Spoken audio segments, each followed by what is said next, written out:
Ձեռք բերեք իտալական նրբագեղ ու բարձրակարգ սալիկների նշված տեսականին, վճարելով բացառիկ 4400 դրամ 1 քառակուսի մետրի համար։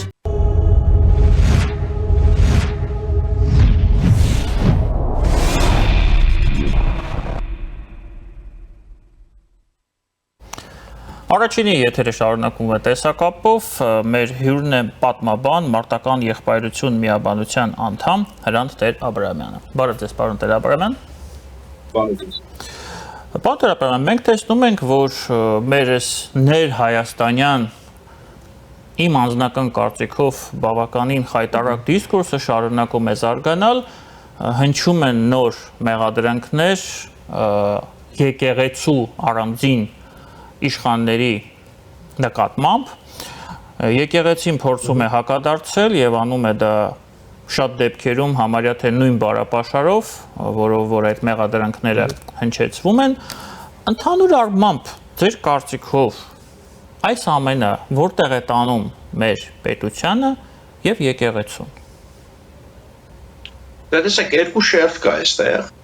Առաջին մի քիչ ավելի մակերեսային, բայց դրանից ոչ պակաս կարևոր շերտը իհարկե որ այս պատմությունը ի սկզբանե ինքը աբսուրդի ժանրից է, որտեղ եթե մենք պատկերացնենք, որ իրոք պետությունը, կամ պետության ղեկավարությունը որոշել է,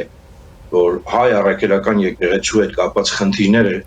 լուծելու ժամանակն է հասունացել, իսկ այն որ նման խնդիրներ ընդհանրապես կա, դա ես չեմ ժխտում, չեն կարող ժխտել։ Իհարկե որևէ հայկական անկախ պետություն մի օր այդ հարցին պետք է անդրադառնա։ Բայց բնականաբար, եթե մենք պատկերացնենք, որ դու լծակներ ունեցող պետության ղեկավար ես եւ այդ հարցը ուզում ես լուծել, դրա լուծման ամենավատ տարբերակը, որը կարելի է պատկերացնել, դա Facebook-ում անդադար ստատուսներ գրելն է, ընդ որում ուրեմն զուգակցելով մի օր կամ մի օրվա մեջ մի հատ սաղմոս կամ մի հատ մեջբերում ավետարանից եւ հետո մի հատ գռեհկաբանությամբ ուղղորդված գրառում։ Բնականաբար ենթադրել, որ նման կերպով ինչ որ մեկը լուրջ պատկերացնում է, ես չեմ հավատում, որ ինչ որ մեկը պատկերացնում է, առավելևս պետության ղեկավարը նման կերպով ինքը այդ խնդիրը կարող է լուծել։ Ես չեմ կարողանում դա պատկերացնել։ Հասկանում եք, որտեղ պետության ղեկավարը բնականաբար ունի բազմաթիվ լծակներ, լրիվ այլ կերպ այդ խնդիրը լուծելու, բնականաբար ավելի ողջամիտ, ավելի արագ, առանց ավելորդ աղմուկի, որը բնականաբար բացարձակ անիմաստ է այս թեմայի շուրջ, եւ անհրաժեշտ զգուշությամբ եւ ուրեմն մտածվածությամբ։ Դրա համար ես ինչքան նայում եմ, ինչքան իմ խելքս կտրում է, որտեղ գիտեք արդեն դժվար է հասկանալ, ընդհանրապես ողջամտությունը այնքան բան է դարել։ Ես չեմ տեսնում, որ այստեղ դրված է իրոք նպատակ խնդիր լուծելու, որովհետեւ չեմ կարող հավատալ, որ նման կերպ խնդիր, բայց այդ դեպքում ինչ են անում, ինչի համար է այս ամբողջ աղմուկը։ Ես վերջնական պատասխան չունեմ, բայց ես պնդում եմ, որ մենք իրավունք չունենք անտեսելու, ոչ ոք իրավունք չունի անտեսելու, որի վերջո այս process-ը զուգահեռ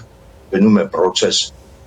որը առնվազն Ադրբեջանից է մենք տեսնում ենք, որ այդ իրանց ուրեմն այսպես ասած հոգևոր առաջնորդ այդ Փաշատազադեն ոչ թե մեկ, այլ մի քանի եւ հայտարարություններ եւ գործողություններ անում իմ հաշվելով առնվազն 4-ը լրիվ զուգահեռ սրա։ Այսինքն մեկ որ իրենք հայտարարեցին, որ հայ եկեղեցին ուրեմն էքստրեմիստական ռադիկալ կառույց է, սա եղել է դեռ Նիկոլ Փաշինյանի թեմայի մեջ մտնելուց մեկ շաբաթ առաջ։ Երկրորդ արդեն Նիկոլ Փաշինյանի թեմայի մեջ մտնելուն զուգահեռ նախ իրանք հայտարարեցին, որ վերստեղծում են այստեղ Երևանի այսպես կոչված ղադիաթ, այսինքն մոտավորապես թեմը մեր լեզվով թարգմանած։ Երրորդ ուրեմն հայտարարություն արեց էլի արդեն հունիսի մեջ, որ իր պատվից ցածր է ընդհանրապես Հայոց կաթողիկոսին հանդիպել, որտեղ Հայոց կաթողիկոսը հոգևոր մարդ լինելով մտել է քաղաքականության մեջ, սա ասում է Ադրբեջանի հոգևոր առաջնորդ։ Եվ չորդ նամակ է գրում, սա առանձին նորություն է,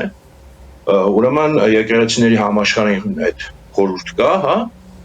նամակ է գրում, որտեղ էլի բողոքում է, որ հայ եկեղեցին էքստրեմիստական եւ այլն, այսինքն սա process է, սա պատահականություն չի։ Այն կողմից կա մտածված process։ Հիմա ստեղ կա զուգահեռ process։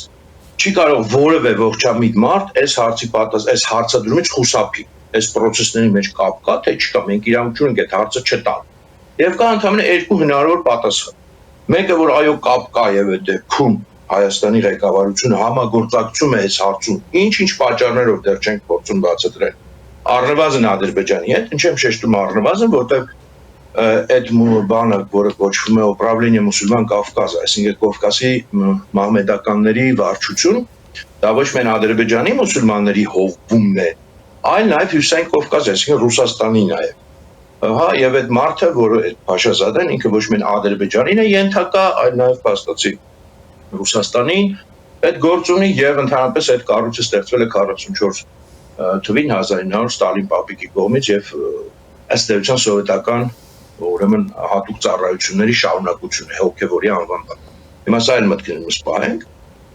Սա մի տարբերակ է, որ ինչ-որ համագործակցություն է ստեղ կա, մյուս տարբերակը, որ լրիվ պատահականություն է, եւ մարդիկ, որոնք փորձում են արդարացնել այսօրվա ղեկավարությունը, ասում են դե պատահականություն է, չեն հասկանում, որ օրինակ իմ կարծիքով ավելի վատ։ Այսինքն, եթե սա պատահականություն է, պատկերացրեք, ես ասում եմ նույնիսկ ավելի վատ է, քան եթե մտածված ակցիա է, որտեղ էլի ես չեմ կարող պատկերացնել, որ Հայաստան պետության ղեկավարը որևէ մեկը ով ուզում է լինի, որ ընդ որում արդեն քանի տարի պետության ղեկավար է, չի հասկանում, որ իր այս գործողությունները, եթե դա գործողություն կարելի է կոչել, իրականում ոնց որ հիստերիկայի անընդհատ sense ավելցուկ, որտեղ գործողություն չկա, կան ընդհանրապես ինչ-որ Facebook-յան գրառումներ, խոսքեր եւ ոչ մի գործողություն դեռ չկա,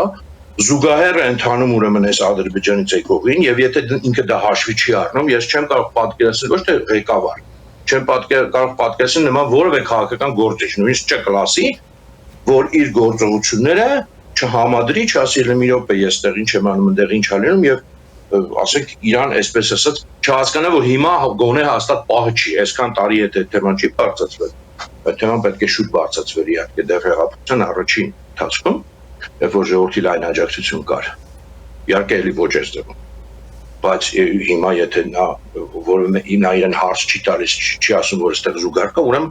դե ես չգիտեմ, էլի նեղանում են իմ գնահատականները, ես փորձում եմ հնարավորինս մեղմ լինել, ես չեմ սիրում կոպտություն եւ գռեհկաբանություն, բայց դա բացարձակ շեշտում եմ բառից բուն իմաստով, բացարձակ 100%-անոց անադեկվատություն է ուրեմն։ Այսինքն պետք է ընտրել կամ այստեղ կա համագործակցություն արտաքին ուժերի հետ, կամ այստեղ կա բացարձակ, ինչքան որ հնարավոր է բառից բուն իմաստով բացարձակ անհամարժեքություն իրավիճակին եւ այստեղ արդեն հարցը պետք է, չգիտեմ, մասնագետներին ուղղել, թե ինչպես է դա անարվում։ Ասելով համագործակցություն, դեք նկատի ունեք միայն իշխանությանը, թե նաև եկեղեցին կարող է համագործակցել արտաքին ուժերի հետ։ Եկեղեցին այսպես թե այնպես մենք բոլորս գիտենք, որ հետ սովետական տարածքներում, այսինքն մենք բոլորս գիտենք, որ սովետական միության մեջ եկեղեցիները, ոչ միայն քրիստոնյա, ընդհանրապես կրոնական կառույցները, իրանք եղել են, չասեմ բառից բուն իմաստով ճյուղավորումներ հատուկ ծառայությունների, բայց մեծ ազդեցության տակ։ Եվ բնական է, բոլորս հասկանում ենք, ուղղակի այդ թեմայով էլ հիմա էլ հնարավոր չի խոսել այսքանից հետո։ Դեռ արդեն այսքանից հետո որ այդ թեման բարձրացնում ես, արդեն ոնց որ ակամայից բան անես, էլի ոնց որ դու էլ մասը դառնաս։ Այս թեման լուրջ թեմա է։ Բնական է, եկեղեցիները, կրոնական կառույցները սովետական տարածքում եւ հետ սովետական տարածքում այդ են եղել իրանց էությամբ։ Եվ այստեղից է հարցը գալիս, որ բնականաբար անկախ Հայաստանի չգիտեմ, կառավարությունները, ղեկավարությունները պետք է այս հարցը հենց այսպես լուծեն եւ ասեն ինչպես ենք մենք անելու, որպեսզի բնականաբար հնարավորինս առանց ավելորդ աղմուկի, հնարավորինս զգուշությամբ, հնարավորինս մտածված այս հարցը լուծելու, այսինքն իրոք վերադարձնել եկեղեցին մեզ, որտեղ կներեք, նաեւ այստեղ մենք բան անենք, շատ բնական է, ոչ միայն սովետական միության մեջ է դարձել։ Ընդհանրապես եկեղեցին բան է բոլոր։ Իրանք քաղաքական ըստեյության կառույցներ են եւ եթե որևէ ազգ անկախ սեփական պետություն չունի, իր կրոնական կառույցները ուշ թե շուտ էս կամ անչափով ընկնում են այդ համապատասխան գերիշխող պետության ազդեցության տակ։ Միշտ այդպես է եղել, այդպես է լինելու է։ Սա բան է, որտեղ չշփոթենք բուն կրոնը որպես հոգեվոր երևույթ։ Եվ եկեղեցիներ, չգիտեմ, կրոնական կազմակերպություններ, կլինեն քրիստոնեական, մուսուլմանական, բուդդիստական, որպես կառույցներ, ինստիտուտներ։ Դրանք միշտ անխուսափելիորեն պետությունների հետ գործ ունեն, քաղաքականության հետ գործ ունեն, հատուկ ծառայությունների հետ գործ ունեն, այսինքն այստեղ բան չի, այդպես գաղտնիք չկա։ Բայց հիմա այդ խնդիրը իրոք այդպեսին է կա, բայց այս ինչը որ ներկայացում է որպես խնդրի լուծում, դա ճիշտ հակառակ չէ, ոչ թե խնդրի լուծումը հակառակ է, այնպես արում, որ այդ խնդիրը նույնպես փչանա, եւ արդեն մարդիկ, օրինակ ինպես մարդիկ ամաչ են, էլ չբարձրաձայնեն իրենց տեսակետը, ասեն ասված չտա, հանկարծ մենք էլ էս ասոցացվենք այս բանի հետ, այս խայտարակության հետ, այս գռեհկաբանության հետ, ու վերջ։ Այդ թեման այդպեսով փակվում է, անլրջանում է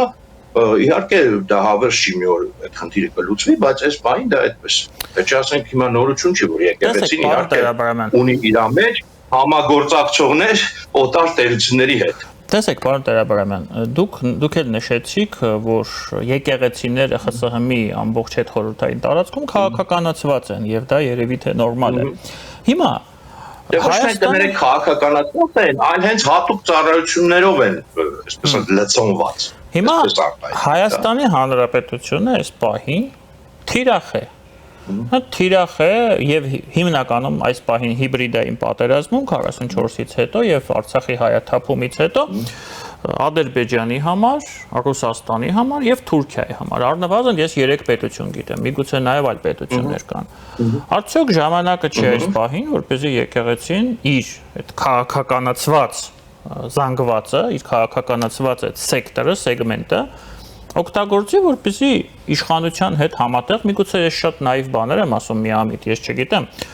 փորձի դիմակայել այս մարտահրավերներին եւ վտանգներին, որովհետեւ կարծես թե ամբողջ եկեղեցու հոտը, հա, եւ Հայաստանում եւ Հայաստանից դուրս, եկեղեցին սպասում է դրան։ Մենք սպասում ենք, որ լինելու է համախմբում եւ մենք փորձելու ենք դիմագրավել այդ մարտահրավերներին, բայց մենք տեսնում ենք լրիվ հակառակ գործընթաց։ Արդյոք սա ողջամիտ չէ առաջին հերթին հենց եկեղեցու բարձր այդ իշխանների համար, որովհետեւ սա դարձնում է եկեղեցուն ժողովրդի հասարակության եւ հավատացյալների աչքում ոչ ընդունելի մի կառույց, դուք եք չէ դա նշում, որը սպասարկում է օտարի շահերը։ Եվ այդ նույն Փաշազադեն եւ մնացածները միանշանակ օգտվելու են այս իրավիճակից եւ օգտվելու են իրենց շահերից ելնելով, որոնք հակասում են մեր շահերին եւ մեր գոյատևմանը հետագա։ Արդյոք ժամանակը չէ սթափվել եւ փոխել այդ ամեն ինչը, որովհետեւ սա ինքնաոչն, ես սա եմ ուզում հասցնել, սա ինքնաոչնչացման ճանապարհ է առաջին հերթին հայ առաքելական։ Ինչու ոչ։ Ես համաձայն չեմ, Դավիթ ջան։ Տեսեք, նախ էլ եմ ասում, այդ խնդիրը, եթե նոր խնդիր չի ասենք, որ մենք ասենք հիմա դարձել է, բայց պայմաններն են ուրիշ հիմա, պայմանները ուրիշ են հիմա։ Պայմանները հիմա շատ ավելի ոչ նպաստավոր են նման խնդիր լուծելու համար։ Չէ, հիմա դրա մանավանդ այս ձևով հաստատ այդ խնդիրը չի լուծում։ Ես պատահական չի, որ ախր հարցադրումն եմ անում։ Ասում եմ, ինչպես է հնարավոր, որ այս աշխարհում պատկերացնել, որ կարող է լինել նման զուգահեռ process։ Զուգահեռաբար Փաշազադեն, որը ես եմ շեշտում եւ Ադրբեջանի եւ Ռուսաստանի հետ։ Այդ մենք գիտենք, պարոն Տեր-Աբրահամյան, այդ մենք գիտենք, այդ արդեն անցած շարունակենք։ Բայց դրամաբանությունը, դրամաբանությունը։ Այսինքն դուք ասում եք հիբրիդային պատերազմ, շատ ճիշտ եք ասում, եւ բխում է ուղիղ ձեր ասածից եւ Փաշազադեի ներգրավումից, որ Հայաստանի վարչապետը նույնպես այդ հիբրիդային պատերազմի մաս է։ Որտեւ եթե իրենք ինչ-որ պլան են կատարում, Հայաստանի վարչապետը կրակում է սեփական ոտքին, ես դա չեմ կարող հասկանալ։ Ինչի համար։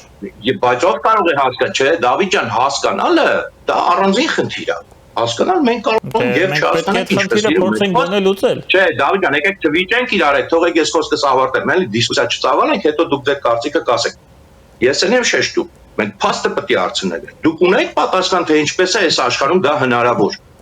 Եթե դա պատահականություն է, ուրեմն մարդը բացարձակ անադեկվատ է,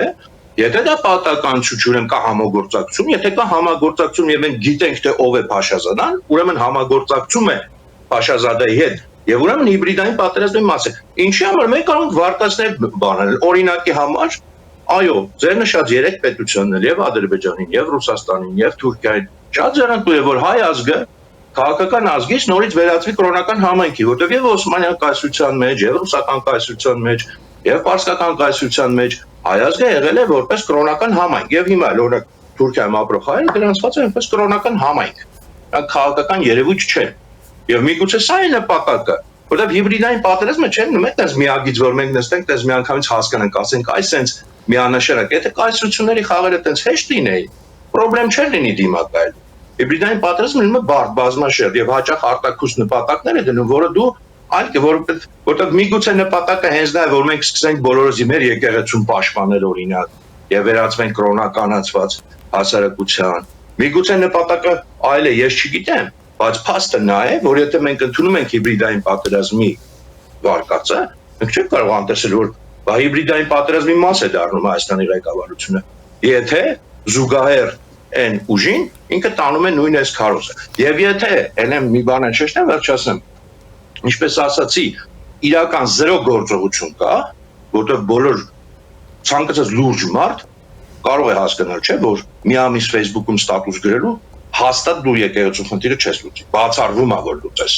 Ոնց կարելի է խնդիր լուծել Facebook-ում ստատուս գրելով։ Եթե դու երկրի ղեկավար ես, ես կարող եմ Facebook-ում ստատուս գրելով փորձել ինչ-որ խնդիր լուծել, ես լծակ չունեմ պետական, բայց նույնիսկ ես Facebook-ում գրելու համար շաբաթվա մեջ հատուկ ժամանակ եմ գտնում, որ գոնե մի 2-3 հատ գրառում անեմ։ Բայց եթե դու պետության ղեկավար ես, նախ դու դրա ժամանակը չունես, երկրորդը դա քո համար լծակ չի, դա քո համար ամենավերջի լծակն է, որ դու կմտածես։ Եթե խնդիր ուզենային լուծեին, արդեն Գարեգինը չէր լինի կաթողիկոս մի քանի օրում կամ 2018-ին չէր լինի, ուրեմն չեն ուզում խնդիր լուծել։ Ոնց կարելի է մտածել, որ լուրջ մարդը կարող սաղմոս մեջբերի Facebook-ում կամ ասեն, չգիտեմ, քֆուր գրի Facebook-ում ու դրանով մտածի, որ եկեղեցու խնդիր են լուծում։ Ես չգիտեմ, միգուցե ես հին մարդ եմ, այս աշխարհում մի քիչ բաներ են փոխվել, բայց ինձ թվում է դա հնարավոր չի։ Դուք նշեցիք որպես վարկած, չէ, խնդիր չկա, մենք իրականում մեզ մոտ երկխոսություն է, դուք նշեցիք որպես վարկած, որ Փաշինյանը կարող է այդ հիբրիդային պատերազմում մասնակցում է մեր թշնամիների կողմից։ Հիմա ես ձեզ ուրիշ վարկած եմ առաջարկում, իսկ դուք չեք բացառում, որ կա վարկած, ըստ որի Փաշազադեն լավ իմանալով, որ մեր եկեղեցու իշխանները ինչ որ պրովոկացիա են պատրաստում Հայաստանի ներսում պետության դեմ, Նիկոլ Փաշինյանի իշխանության դեմ կոնկրետ, նախապես այդ գրողը դուք էլ հաշեցիք, չէ, որ ինքը ինչ որ առումով նաև ղեկավարվում է Ռուսաստանի կողմից, ինչպես եւ ցանկացած, չէ, գործիչ։ Այդ ամենի պատրաստությունը սկսել է լավ իմանալով, որ Փաշինյանը հարձակումը սկսել է Գարեգին Բ-ի եւ այդ արքիեպիսկոպոսների վրա, եւ որպեսզի ստեղծվի այս իրավիճակը, դա վարկած չի։ Մի քիչ ավելի քիչ հավանական եմ համարում, դե տեսեք, ամեն դեպքում Փաշազադը ասելով մենք նախ հասկանում ենք, որ ինքը չի որոշումներ ընդունում, այսինքն ինքը տվյալ դեպքում գործիք է։ Եվ իր ասած ավելի լայն ծրագրի մաս է, բացի ամենից նաև այդ այսպես կոչված արևմտյան Ադրբեջանի, տեսականորեն հնարավոր է միգուցե նաև ձեր ասածը, բայց այդ դեպքում է։ Ենթադրենք այդպես է, հիմա շատ բան չանենք, չվիճեմ այդ տեսակետի հետ։ Առավել եւս, եթե պետության ղեկավարը տեսնում է Հայաստանի պետության ղեկավարը նման բան կա, մանավանդ որ Փաշազադեի հայտարարությունը մեկ շաբաթով նախորդում է իր այդ ճուլանների հայտարարությունը, մոտապես մի շաբաթով հիմա կարող օրերի տարբերություն լինի, առավել եւս ինքը ուրեմն պետք է հասկանա, որ ինքը այս գործողության պետք է չգնա կամ եթե գնում է այլ ծայրեր դեպքում, եթե այնպեսի ծայրերը վիճակը որ պետք է հարցը անպայման լուծել, ուրեմն ինքը դա լուծում է հնարավորինս արագ, հնարավորինս անաղմուկ եւ հնարավորինս առանց գրգռելու այս կրքերը, որտեղ էլի մենք մեծ մարդիկ ենք, մենք հասկանում ենք, որ եթե դու Facebook-ում կապ չունի նույն շատ ճիշտ բաների մասին, գրում ես գռեհկաբան ոճով եւ անում ես դա ռեգուլար, ոչ թե մեկ անգամ, որ մտածենք պորտկում է։ Ռեգուլար, մինչեւ այսօր։ Մենակ Իրան-Իսրայել պատերազմի մի 4 օր առաջի դիմաց։ Դա նշանակում է դու հասկանալով, գիտակցելով գրգռում ես ժողովրդի մեջ ինչ որ մի հոգեբանական իրավիճակ։ Թե այն մարդկանց մեջ, որոնք քո կողմից են, թե այն մարդկանց մեջ, որոնք այս հարցում քո կողմից չեն կամ ընդհանրապես քո կողմից չեն, դա ակնհայտ է։ Դա ակնհայտ տեխնոլոգիա է։ Որտեղ խնդիր չի դրված ինչ որ խնդիր լուծել, այլ խնդիրը դրված ինչ որ բանի համար գրգռել հանրային հոգեբանություն։ Ես էլ եմ ասում, ես չեմ կարող հավատալ, որ չափած մարդիկ այդքանը չեն կարող հասկանալ։ Եվ հետեւաբար մենք ստեղ ունենք ինչ-որ շատ ավելի բարդ բանի հետ, քան առաջին հասկից թվում է եւ մենք գոնե պետք է դուրս լինենք Ես այդ դեպքում առաջարկեմ եւս մեկ վարկած։ Իսկ միգուցե վարչապետ Փաշինյանը լավ գիտակցելով Գարեգին Բ-ի խոցելիության աստիճանը, օրինակ նրա եղբայր Եզրասը ինքը իրենով բավականին խոցելի կերպար է եւ առանց Նիկոլ Փաշինյանի էլ մեզ շատ բաներ են հայտնի եւ իր մասին եւ տարբեր եկեղեցական ես դա ցավով եմ ասում իրականում սպասավորների մասին ինքը փորձել է գնալ վաբանկ շատ հեշտ ճանապարհով միգուցե նա մտածում է որ դա հեշտ ճանապարհ է հանրայնացնել այդ բոլոր արատները եւ հասնել դրան որ կաթողիկոսը ինքը իր ձևով հրաժարական տա եւ այս խնդիրը վերանա Դավիթ բայց պարզ չի որ այդ ձևով կաթողիկոս հրաժարական Ես չգիտեմ միգուցե Նիկոլ Փաշինյանը այդպիսի հաշվարկ ունի միգուցե այնտեղ այնպիսի ծանր մեղադրանքներ կան Որովհետև կներեք, գնալով աստիճանը բարձրանում է մեղադրանքների։ Այսօր ես այնպիսի բաներ եմ կարդում, որ ես ապշտում եմ։ Լավ, Դավիթ ջան, այդ մոտ այդ մեղադրանքների մասին այս չափով կամ այն չափով ունես չէ՞ որ հայ հասարակությունը ընդհանրապես տեղյակ չէ։ Բոլորը մոտավորապես ես առաջի անգամ եմ լսում։ Միգուցե ես շատ լավ առաջի անգամ եք լսում, բայց ելի եմ ասում, նախ ինչու հենց հիմա, որտեվ նախ տեսեք մի հատ ոչ կա այս իշխանության մոտ իրական։ Խնդիրներ, որոնց մասին բոլորը գիտեն, բայց դրանք չգիտես ինչի բարձրաձայնվում են, հենց այն պահին, երբ որ ինչ որ մի հատ բավականին նեղ ինչ որ արտակուս գոնե շահերին կպնել։ Ասենք նույն, չգիտեմ, նույն այդ եկեղեցու խնդիրը 2018 թվին եթե դրվեր, շատ ճիշտ ձևով, եւ այն եմ ասում, բացառելով դա անվիճելի է։ Դա կլուծվեր։ Եվ ընդ որում այնպես չի որ չի եղել նման խոսակցություն։ Չի եղել, ես անձամբ խոսակցությունների մասնակցել եմ գրավոր ձևով, հետո էլ ա եղել մինչև 2020 թ տարբեր տենց խմորումներ եղել։ Նույնը մնացած բոլորին, ասենք օլիգարխներ են ասում, չգիտեմ, էս են ասում, մեկ են հանկարծ վայ հիշեցի, որ ասենք բանը, օրինակ չգիտեմ, հեծը լավ չի աշխատում։ Հա բոլորս գիտենք, որ լավ չի աշխատում, բոլորս գիտենք, որ բացի լավ չի աշխատելուց ուրիշ խնդիր կա, բայց ինչ եք դուք խնդիրը արժեզրկում փչացնում, բարձրացնելով իրան շատ նեղ էսպես կոնտեքստում։ Այսինքն ստացվում է, որ եթե ձեր այդ բաների ոնց որ sense ակնհայտ շահերի բախում չկա, հանգիստ թող ինչ ուզում են անեն։ Լավ, այս մի քիչ շեղվեցի բուն հարցից է։ Հիմա էլ եմ ասում, իհարկե հիմա դրա ժամանակը չի, նախ որովհետև այս ձևի թեմա լուծելու համար շատ լայն ժողովրդական աջակցություն է, պետք իրոք լայն։ Ասենք 20-30 հազար աջակից, 50 հազար աջակից, չգիտեմ, այդ թվերի մասին չի։ Լայն աջակցություն է պետք։ Երկրորդ էլ եմ ասում, ես անհնար է անտեսել այս պահի արտաքին կոնտեքստը, եւ թե չեմ ուզում կրկնվել, այս ոչով ես չեմ տեսնում խնդրի։ Ես նույնիսկ կարող ու չգիտեմ, մի քիչ կարող է ռիսկի գնամ, օրինակ ես ուզում եի դա անել, հիմա անել։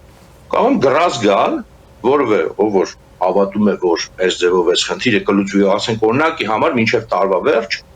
մենք կունենանք այդ փոփոխությունը, կարող եմ գրած գալ, եթե գրածս կրվեմ, խնդիր չկա։ Ինչ որ պետքա պայմանավորվենք, բայց եւ հակառակ։ Որ ինչպես եւ բազմաթիվ խնդիրներ, որոնք այդ ձևի սրությամբ թվում է թե դրվել են, սկսած են դատարանների շրջափակումից մինչև մնացածը, այս էլ նույն տպավորություն է թողնում։ Եկեք տեսնենք ոնց է այս ձևով կաթողիկոս փոխվելու Հայաստան։ Միգուցե սխալվեմ, չգիտեմ, բայց եկեք տեսնենք։ Ես ասում, սա էլ ամենաեականը։ Ամենաեականը հասկանալ թե ով եւ ինչու համար է, այս ակնհայտ ախր օպերացիա, սա բան չի, սովորական բան չի։ Ով ինչի համար է սա պլանավոր է։ Եվ երբեք չմտածենք, որ այդքան միագից միալար են մեծ տերությունները խաղում։ Եվ փորձենք ավարտել մեր զրույցը, պարոն Տեր-Աբրահամյան, հետևել հարցով։ 18-ին ես հասկանում եմ շատ լավ հնարավորություն է եղել եւ այդ հնարավորությունը բաց է թողնելու, ինչպես նաեւ բազում այլ հնարավորություններ, սկսած սահմանադրության փոփոխությունից եւ պատերազմի պրոֆիլակտիկ, հա, միջոցառումներից, որոնք թույլ չէին տա որ պատերազմը լինի, սա բաց ենք թողել։ Հիմա այս պահին ինչ լուծում եք տեսնում դուք օրինակ, այս խնդիրը լուծել, որովհետև սա խնդիր է եւ իշխանության։ Այո, չէ, այս արճակատումը եւ իշխանության համար է սա խնդիր, եւ եկեղեցու համար է խնդիր, եւ հասարակության համար է խնդիր։ Ինչ որ լուծում կա, որ հնարավոր է լուծել։ Հանգուցալուծում տեսնում եք դուք։ Դե տեսեք, այն կոնֆիգուրացիայով, որը հիմա կա, ես չեմ կարծում, որ առանձնապես լուծում կա։ Ընդհանրապես էլի ասեմ, կան խնդիրներ, որոնք չեմ ես շեշտում 18-ի, հա, իհարկե բոլորս հասկանում, բայց կան խնդիրներ, որոնք լուծելի են միայն եթե իրոք կա շատ լայն ժողովրդական հենք բազա, որտեղ եթե չկա, նույնիսկ եթե դու շատ ճիշտ ես, դիմադրությունը, որը կազմակերպված տարբեր ինստիտուցիաները եւ չգիտեմ արտաքին ուժերը այս կամ այն հարցում քեզ կկազմակերպեն, շատ ուժեղ է լինելու եւ ամենայն հավանականությամբ շատ դժվար հաղթար է։ Դրա համար է այդքան կարևոր ժողովրդական լայն աջակցություն նման խնդիրներ լուծման հարցում։ Ունենք կապի խնդիր, կապը ընդհատվել է։ Երևի թե այսքանով ավարտենք, մեր հյուրն էր պատմաբան,